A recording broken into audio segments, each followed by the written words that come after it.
JBN, we keep you informed. St. James' mother and 2-year-old daughter reported missing. 20-year-old Bobby Gail Gillis, otherwise called Abigail, and her 2-year-old daughter Gabrielle Fairclough, both of Tower Hill, St. James, have been missing since Monday. The police say Gillis is of brown complexion, stout build, and is about 5 feet 11 inches tall. It is reported that Gillis and her daughter were last seen along Main Street in the parish. At the time, Gillis was wearing a white blouse, red pleated shorts, and a pair of brown slippers. The mode of dress of Gabrielle is unknown. Anyone knowing the whereabouts of Bobby Gay Gillis and Gabrielle Fairclough is being asked to contact the Barnett Street Police at 876-952-2333, Police 119 emergency number, or the nearest police station. Cops nab 2 after gun battle on Marcus Garvey Drive. Police say they have apprehended 2 men following an early morning gun battle along Marcus Garvey Drive in Kingston on Tuesday morning. Reports are that one of the suspects, who is now in custody, was shot and injured during the standoff. The men are suspected members of a criminal network, according to the police. Police report that about 5:30 a.m. a patrol team was on Marcus Garvey Drive conducting spot checks when officers saw 2 vehicles being driven in a manner that arose their suspicion. The drivers of the motor vehicles were reportedly signaled to stop, but ignored the instructions and opened fire at the cops. A gun battle reportedly ensued before the suspects attempted to escape on foot. However, the police gave chase and 2 men were apprehended, one of them found to be suffering from gunshot wounds. He was taken to the hospital where he was treated and later released into the custody of the authorities. The incident resulted in a major traffic pileup along the busy thoroughfare. Peaceful Portland, no murders in Eastern Parish so far this year, with Portland holding the distinction of being the only parish in the island where no murders were recorded in the first 2 months of this year. The man who leads the police team in the parish, Superintendent Duane Wellington, says every effort is being made to ensure that the crime numbers remain low this year.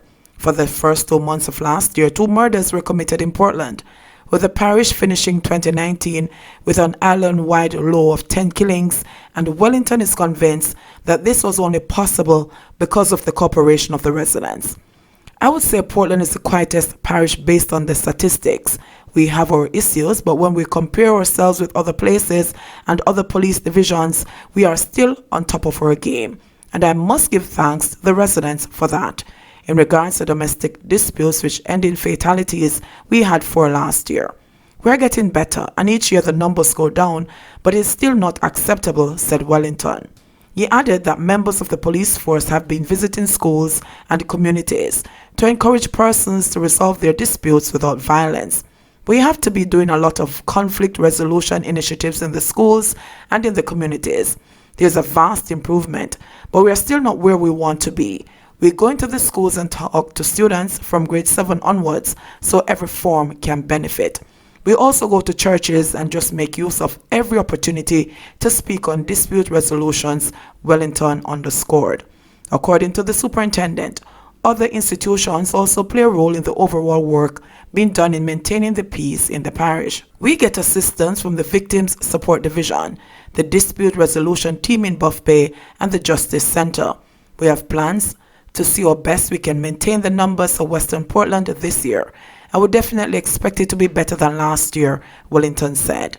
In the meantime, Member of Parliament for Western Portland, Darrell Vaz, said that there is no doubt that the residents of Portland are doing their part to contribute to the low crime rate. Portland has been the parish with the lowest crime rate in Jamaica for many decades, and that is as a result of the people. They do not allow strangers to come in the area to seek refuge, and any time that happens, it is reported to the police. So there's a synergy between the police and the citizens. And since I became the Member of Parliament in 2007, I have been very strong in relations to making sure Portland remains as is. I cooperate and help the police and act as a mediator between the people and the police when needs be, declared Vaz, as he offered his congratulations to the people of Portland for their role in making it the most peaceful parish in Jamaica, while urging them to continue in this vein. Social media trolls had misery to family of 8-year-old who died in St. Mary last week. Struggling to deal with the harsh reality that their little treasure is gone, the family of Kimora White is facing more misery from social media trolls who are blaming them for the tragedy. 8-year-old Kimora was reported missing last Monday afternoon after she attempted to cross the river in Epsom, St. Mary. Her body was found in the sea near Onato Bay in the parish by members of the Jamaica Defence Force Coast Guard Tuesday afternoon. When contact was made with Kimora's family late last week, her mother, Kemisha Stewart, was still too distraught to have a full conversation, but she said that she is still in disbelief. However, Kimora's aunt, Joan Little, said that family members have been staying off social media since the child's death, as some people have been relentless with their ugly and hurtful comments. Social media not helping. It is only causing us more pain.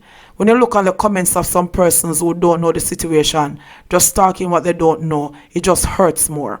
Some of the people online are saying the incident was a result of careless parenting, among other things, said Little. Persons who might live in other garrison communities won't understand either. Some persons saying that she was a baby. But everybody in the community know that when you're picking it past basic school and past grade 1 or so, parents don't go for them picking anymore. In my community, everybody know everybody.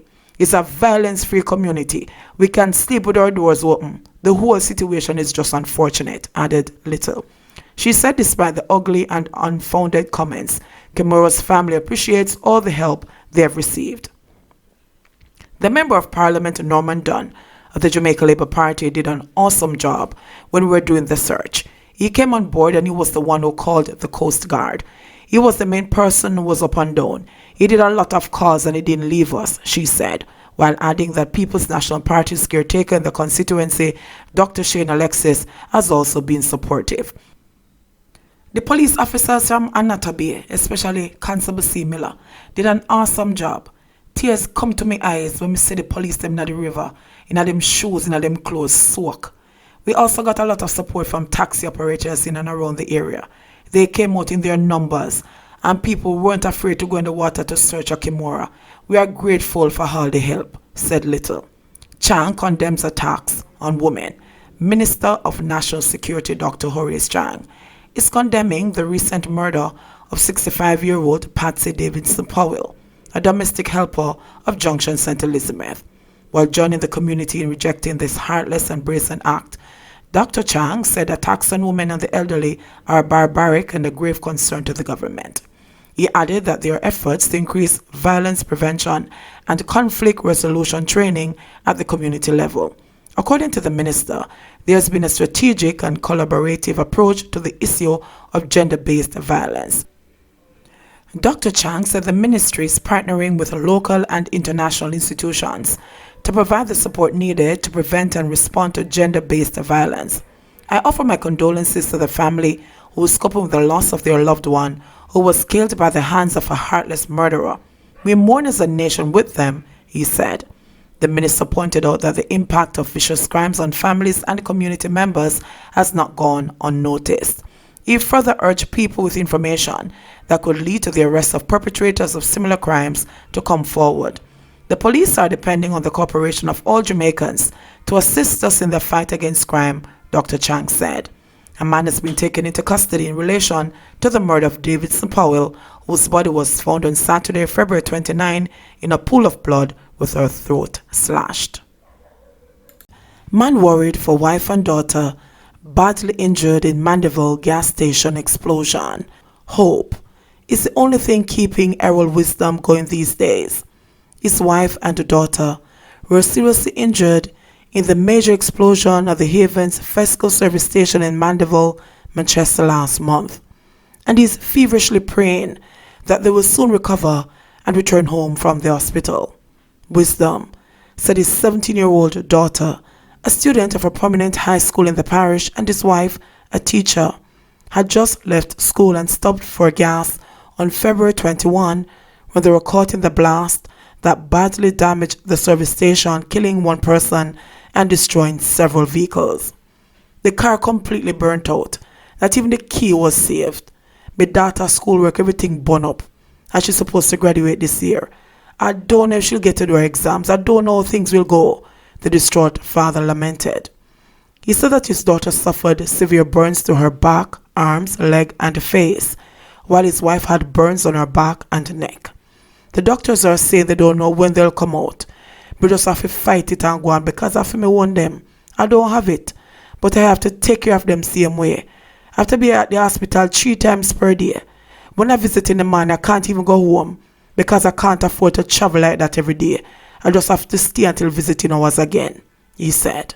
On Thursday, wisdom was among the gathering at a brief worship session at the damaged service station spearheaded by the gospel choir from the Northern Caribbean University. Also in attendance were fiscal business partners, employees, parish stakeholders, and well-wishers. Co-owner and operator of the service station, Trevor Haven, said that the victims of the fire are foremost on his mind. We cannot and should not forget those who have suffered. Of the best of intentions, this really ought not to have happened, but it did, and we cannot question the actions of the Great One up above.